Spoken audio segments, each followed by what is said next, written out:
And we're back. Our guest on this segment has been called Someone to Watch because of what she brings to the table. And it's important to all of us. Risha Grant, welcome, kid. Thanks for having me. Listen, I've looked forward to this ever since I found out you were coming. Oh, awesome. First of all, what is it, and explain to the folks, what is it you're talking about here? Are we all biased? We are all biased. We all have bias, and I think a lot of people don't realize that they have bias, and that's why unconscious or implicit bias has become a big deal. And it's been around for a long time, but until the incident happened at Starbucks, you really didn't hear the terms unconscious bias that much outside of the HR industry. So it's something that I believe we have before we get to the isms, the racism, the classism, the sexism. It's bias, and if we can check our bias, we don't get to those things that are a lot worse. You have written a book called That's BS. Yes. Which doesn't stand for the obvious. What does it stand for? BS stands for bias synapse, and that's your brain's role in unconscious bias. Our brains tell us what to think. It alerts us, right? There's a guy that I'm a fan of, Joseph Ledoux. He's a brain researcher neurologist. He wrote a book called The Synaptic Self. In that book, he says that we live our lives in the synapse of our brain. And a synapse is how our brain communicates between brain cells. So he says that's where our memories are made. That's where we're alerted. So if you think about it from the terms of driving home, you've probably driven home or driven to work, and you don't know how you got there. You just look up and you're home. You don't even think about it. You don't even think about it. Yeah. That's your brain on autopilot. Really? Yes. So in another scenario, you're on an elevator with someone, something about that person makes the hair on the back of your neck stand up. And you say, I've got to get off this elevator. You get off, they get off. You run, they run. This person attacks you. And they had on this long trench coat. It's 90 degrees outside, and hair's all over their head. They look disheveled. So the next time your brain sees a person like that, it won't make the connection that, oh, well, this time it's 20 degrees outside, the wind's blowing. It makes sense that this person is dressed like this and that they look disheveled. We have to turn our brains off. And that's how our biases are as well. If one person who looks like me, say they're an African-American person, if that person offended you, it should be about that individual. But what happens is we look at that person and say, oh, that person has the same skin color. Oh, that person's the same this and that. And we put everybody that looks like that person in a box. And that's where the BS comes in, the other BS.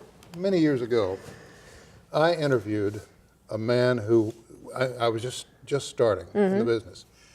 I interviewed a man who was 104 years old. Wow. He had been the barber for Isaac Parker, the hanging judge over in Fort Smith. Okay. He started cutting the man's hair when he was 14 years old, very young fella. Had to stand on a box to do it. The judge trusted him and came to him for years, until he left that district. And he told me an interesting story. He said that Isaac Parker said to him once, if, as you live your life, you refuse to cut the hair of someone because of the way they look, you're going to be in real trouble. Yes. Now that was pretty heavy coming at that time. At that time, yeah. And Fort Smith was known as hell on the border, and he hung them right and left, very high too. And given the mood, there was bias against Indians, and bias from Indians against whites or non-Indians, and Irish, Chinese, you name it, there was a bias. And not much has changed today, has it? No, and that's what's hurtful. I think there was a time and place where people really thought things were getting better, but most people that fall into a diverse category will tell you they were just hidden. And now with the advent of social media, with the leadership that we currently have in office, people are emboldened to just say whatever and do whatever they want to do. And words matter. I think we're in a bad place. Words really matter. You can lot. hurt somebody deeply. You can hurt their heart in such a way that they might never recover. Exactly. Just by reaching into your bag of slurs. Exactly. and insensitivity, and utilize those phrases you pull out of nowhere because you're uneducated, even though you are in a position of power. Right, and the thing is, we know better. We know that stuff is not right, and I know, you know, people grow up in different places and different households. But the thing about diversity, inclusion, unconscious bias that makes it simple is most of the things you learned as a child. You don't talk about people behind their back. You work and play well with others. You listen when people are speaking. These are so basic, and I travel the world to teach adults that it's not right to treat each other badly. I was going to say, you do travel the world. Yeah. You meet with folks in all walks of life. Yeah. Corporations bring you in to work with human resources in their company. Exactly. And to help human resources learn so that they might better enable their company to do better. Well, the price of inclusion is so much cheaper than the price of exclusion. You bet. And these companies are spending a lot of their profit defending discrimination lawsuits. You have a line here on the back of the book. And believe me, I've read several powerful lines in here, but Thank you. There was one in here that caught my eye. For the past 18 years, you've come from one of the most conservative states in the nation, of course, Oklahoma. But you've worked to educate individuals and companies on the competitive advantage and economic value associated with embracing diversity and inclusion. Right. How did you come to take this role on? I think it was what I was put on earth to do, honestly. As a quick backstory, in high school, I'm from Sapulpa. So in high school history class, I never learned anything about the African American race except slavery.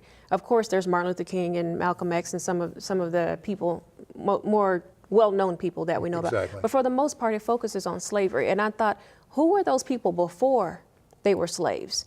And had a discussion with my history teacher about, we were going back and forth about Cleopatra, actually, and whether or not she was a person of color and all of that. And it made me want to research and learn for myself. And as I got older, I looked at other diverse people and said, wow, there's a lot of people that don't have equity, that don't have equality. And diversity was just really important to me. When I started in Oklahoma trying to sell the concept of diversity to companies, nobody was listening to me because I was going in saying, well, this is the right thing to do. You should want to be a part of this. Companies are interested in the bottom line.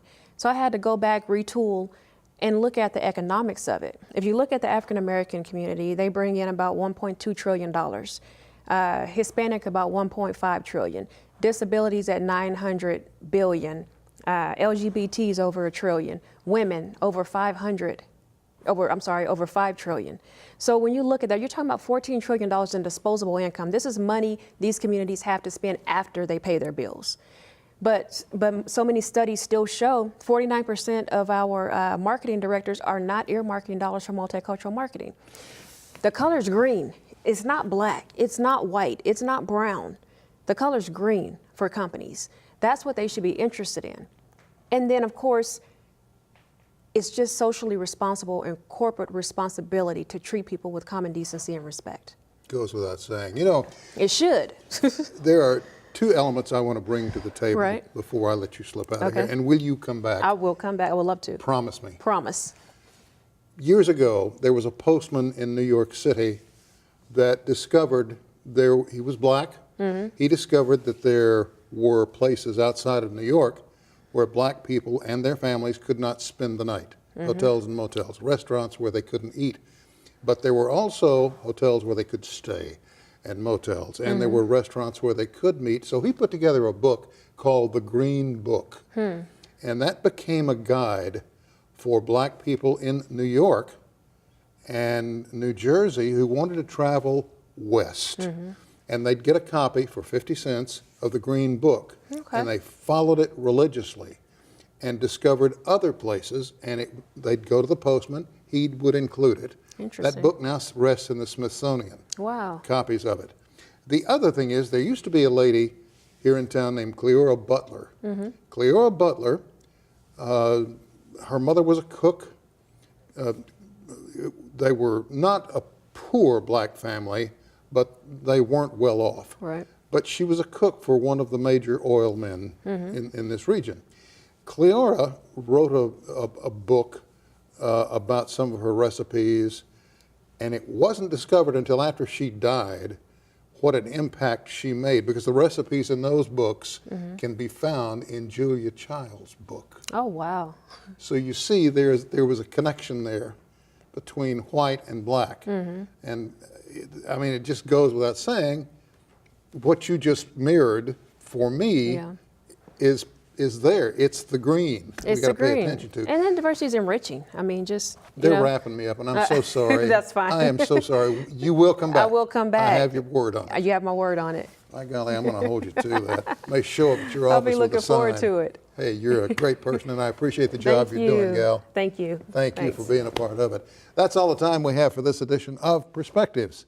Thanks for joining us, and we'll see you next time.